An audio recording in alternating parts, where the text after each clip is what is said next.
বিরতির পর স্বাগত। ত্রিপুরা ক্ষত্রিয় সমাজের পক্ষ থেকে আজ একটি সাংবাদিক সম্মেলনের আয়োজন করা হয়।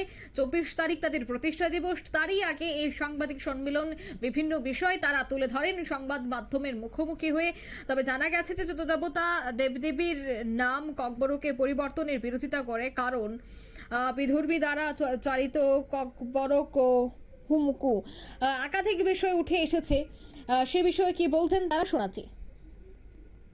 ভারতের সানাপাই বিগত কয়েকদিন আগে মুখা তিনি ত্রিপুর ক্ষত্রিয় সমাজ নুগই যে অবজেকশন দিবেন কিন্তু আপনার সমীক্ষা বা আপনি যা নাওই নাই মানে ও নুকজাখা যে জায়গা বরফ হুকুম মিশন বা কবর হুকুম মিশন হয়ে যে একটা সংস্থা তো মানে সেমিনার খাইতিনি আরো যে ক্ষত্রিয় সমাজ হনি খাই দंनाय रं দুই নম্বর মানে কোনো আপনি প্রুভ করে যে বড় ক্ষত্রিয় সমাজ বড় আর থাঙ্গে সেমিনার মানজাগে ফাইগা মানজামো ফাইমানি পরে আপন পরে বই বাই তাগি জাকা বনি কেও বাই তাগি জাকা তাগি জামান পরে তাই নেক্সট ডে ওকে বড় তাইসা ত্রিপুর ক্ষত্রিয় সমাজ নিয়ে মুম্বাই যে সময় আবো ঠিক আনি এটা প্রেস মিট খাইতিনি আর সাইমা যে বনি দুই চারিত্রা মানে বড় যে ক্ষত্রিয় সমাজও করে বা ক্ষত্রিয় সমাজের আদর্শও করে ক্ষত্রিয় সমাজনি তামং তুম হুকুমও করে